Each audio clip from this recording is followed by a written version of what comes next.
आज जो कथाटी केंद्र गृहमंत्री अमित शाह जी कही तार आज किसी स्वरूप आम कटक रे देखुचे ओडिशा रे मध्य देखिले मुख्यमंत्री जदियो नुआपल्ली थानार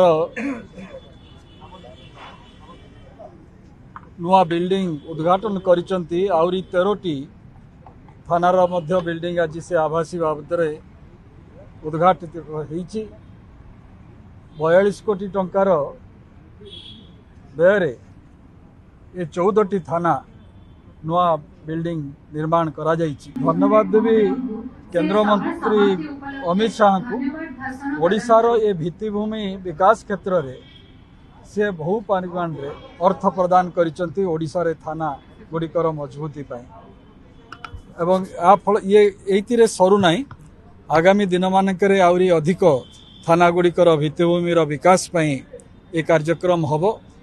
टेक्नोलोजी जहाँ आज अवेलेबल अच्छी एवं आगामी दिन में जहाँ हवा को जाऊँगी विशेषकर आर्टिफिशियल इंटेलिजेंस से कार्यक्रम गुड़िकर किछि झलक आज मंगलबाग थाना रे अंततः आम देखिले आउरी आकु आउरी पारंगम करा जिवो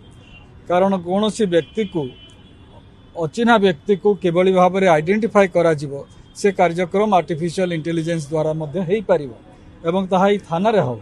किंतु सबुठु बड़ कथा जहाँ आम कटक रे सब बेले आशा करती जे थाना रे जेकोसी व्यक्ति आसु ताकू सम्मान मिलू तार आपत्ति शुणा जाऊ तार आपत्ति रेकर्ड करा जाऊ से दिगरे वर्तमान ओडिशा पुलिस आगौची एवं मोर आशा एवं विश्वास मंगलबाग थाना एक आदर्श थाना भाव में आम राज्य रे मध्य प्रतिष्ठा लाभ करिवो।